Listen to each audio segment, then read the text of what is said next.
Assalamualaikum warahmatullahi wabarakatuh.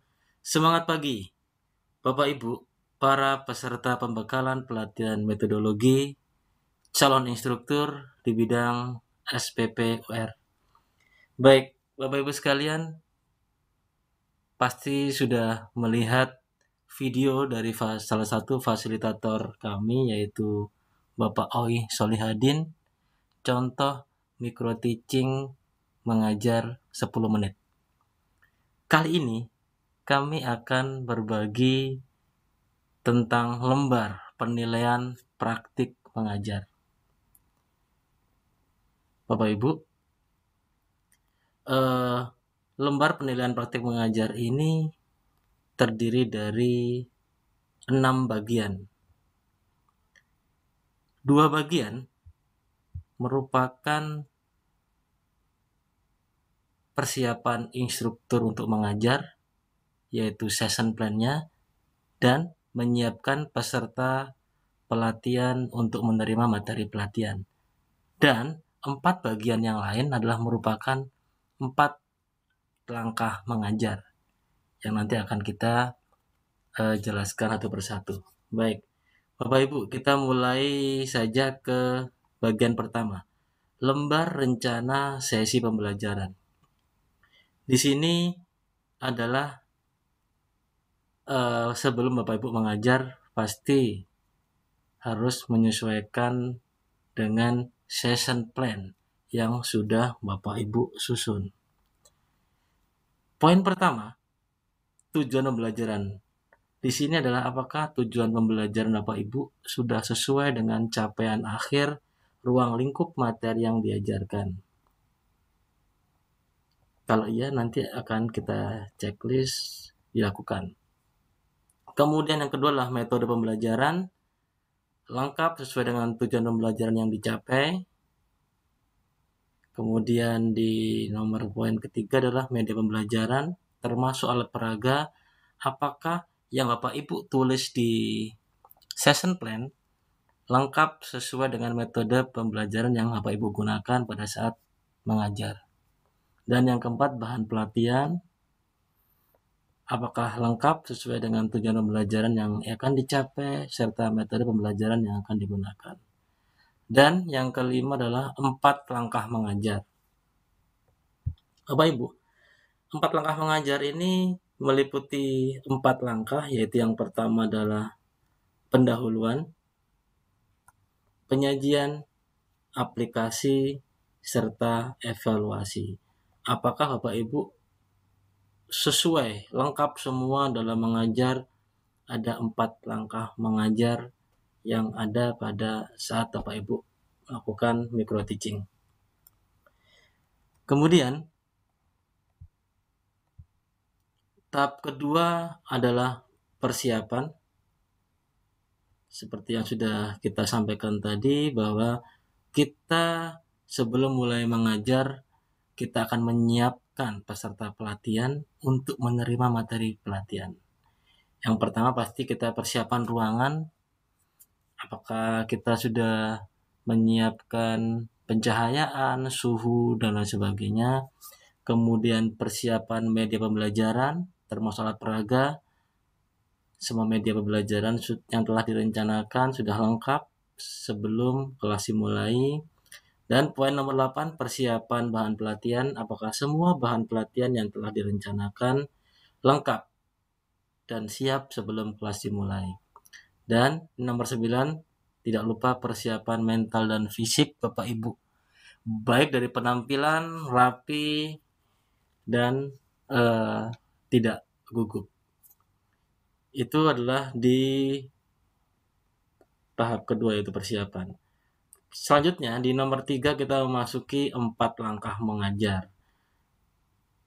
Ya, langkah pertama adalah pendahuluan.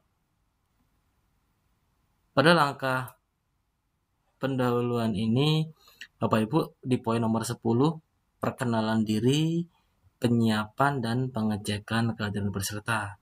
Bapak Ibu memperkenalkan diri sekaligus mengkondisikan peserta agar siap menerima materi serta mengecek kehadiran peserta.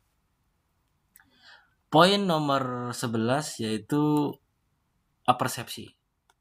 Apersepsi adalah apakah sudah dilakukan dengan tepat, yaitu bisa membangkitkan minat dan perhatian peserta untuk mulai pembelajaran yang dikaitkan dengan materi yang telah lalu atau materi sebelumnya, atau menggali pengetahuan dan pengalaman peserta, atau bisa juga memberi gambaran terkait materi yang akan disampaikan dengan membahas topik yang sedang hangat dibicarakan.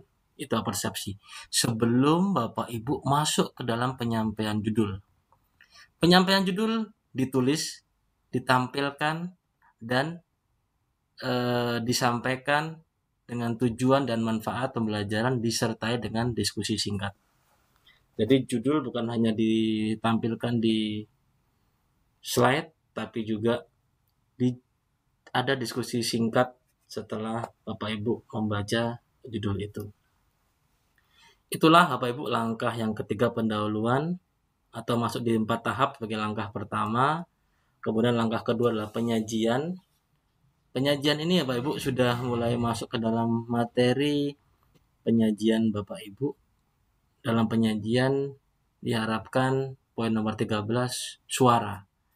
Suara terdengar jelas, intonasi yang tepat di setiap bagian materi yang disampaikan. Kemudian pandangan mata di poin 14 merata ke seluruh peserta, bukan ke salah satu titik saja.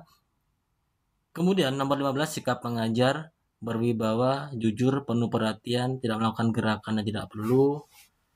Di nomor 16 penggunaan media pembelajaran, semua media disiapkan sebelumnya digunakan dengan baik sesuai dengan metode pembelajaran pada rencana sesi.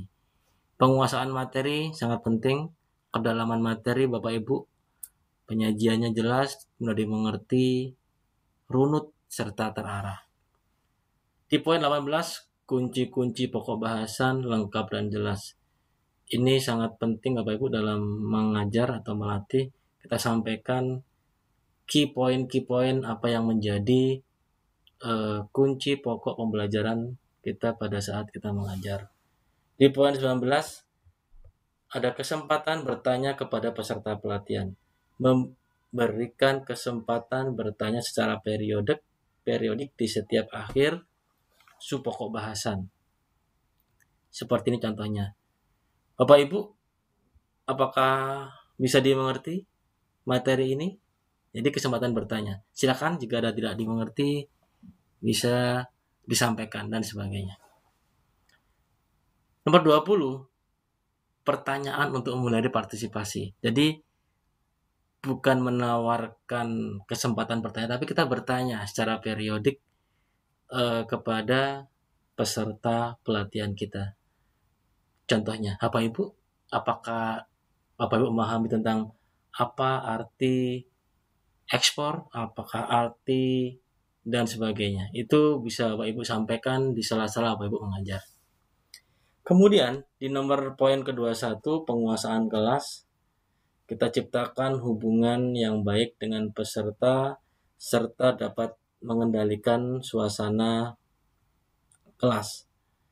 Jadi kita bisa mengontrol semua peserta pelatihan, ada yang berbicara sendiri, kita sampaikan secara halus kepada peserta agar lebih perhatian, agar tidak mengganggu jalannya proses pelatihan ini. Seperti itu Bapak Ibu. Dan poin ke-22 kesimpulan, kita bisa lihat, membuat dan memberi kesimpulan sesuai dengan tujuan pembelajaran dan penyajian materi yang telah diberikan. Jadi setelah penyajian kita runut, kita jelaskan, terakhir jangan lupa kita berikan kesimpulan yang sesuai dengan tujuan pembelajaran dan penyajian materi yang telah kita berikan. Di poin 23, sistematika penyajiannya berurutan dan isi materi sesuai dengan rencana sesi.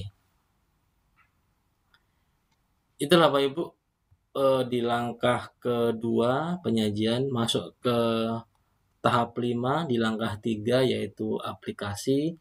Setelah Bapak Ibu penyajian, aplikasi.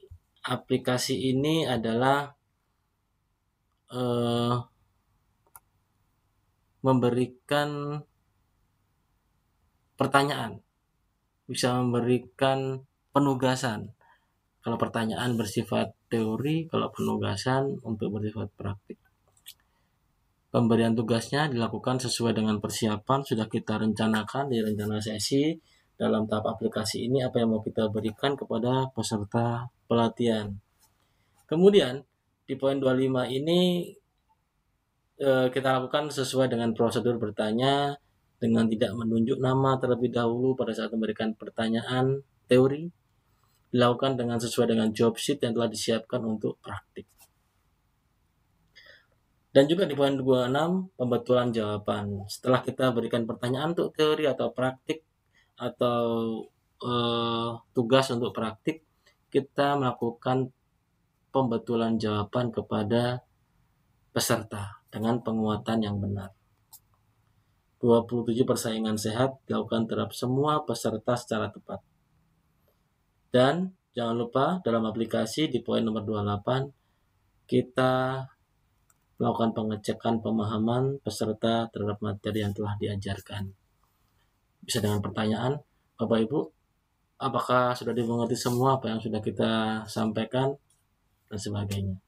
Sebelum kita masuk ke tahap ke-6 atau langkah ke-4 yaitu evaluasi. Bapak Ibu, dalam evaluasi apakah dilakukan sesuai persiapan? Jadi Bapak Ibu mau melakukan evaluasi seperti apa? Dengan tes tertulis dan sebagainya, materi evaluasinya sesuai dengan tujuan pembelajaran dan materi yang telah disampaikan,